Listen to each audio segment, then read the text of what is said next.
You know, we need to really pay close attention to everything that's going on around us out there fishing, but there's a couple things we need to really pay close attention to, and if we see any changes in them, we're going to need to change the way we're trying to catch fish. What are they?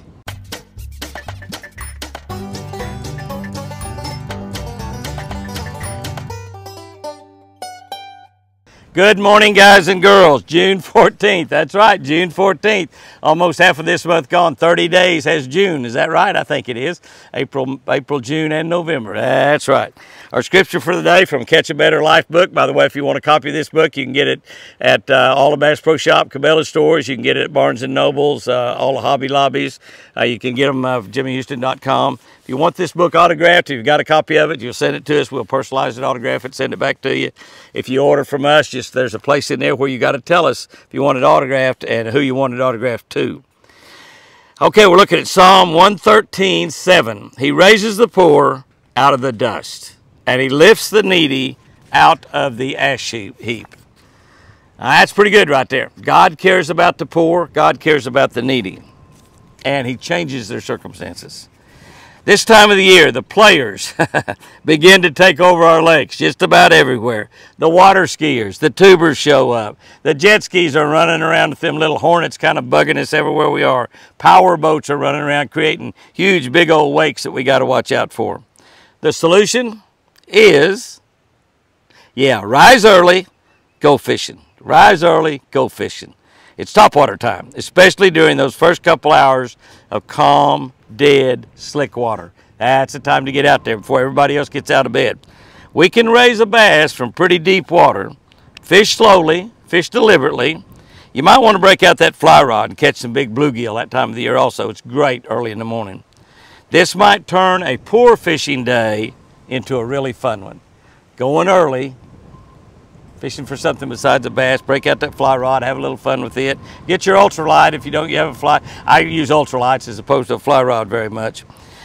God raises us up too, no matter how deep of water we're in. Our God is so powerful, listen to this, that he actually must humble himself just to look at us, just to gaze on us, just to cast his eyes upon us.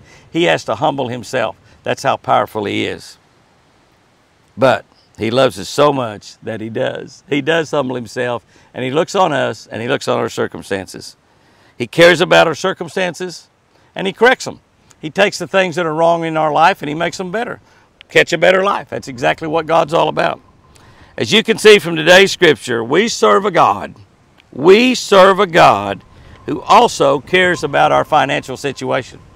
Our God is really interested in our spiritual situation. He's really interested in our health situation. He's really interested in our family situation. He's also really interested in our financial situations. Here's the deal. Put any money problems that you might have in God's hands. That's right. Take those money problems that you might have, lay them at the foot of the cross, just like you would any other problem. Rest assured, God can turn them into abundance. And can I tell you, I've seen him do it so many times in my life. You know, I tell stories occasionally to some of my friends about working so hard, and after we got out of college and putting in 80 and 90 and 100-hour weeks, and by the time Chris and I was 40 years old, we were fairly successful. We had a couple of cars, we had a house, we had everything paid for. We had didn't have any monthly bills other than electric bill and stuff like that, but we didn't have any house payments. We had everything paid for. And we had money in the bank, was investing in the stock market, and something happened and we lost it all. We lost it all. Dead broke, started all over. That happened 2 other times in my lifetime. As I stand in here before you today in excess of 75 years old, I'll be 78 pretty soon, as a matter of fact, in July.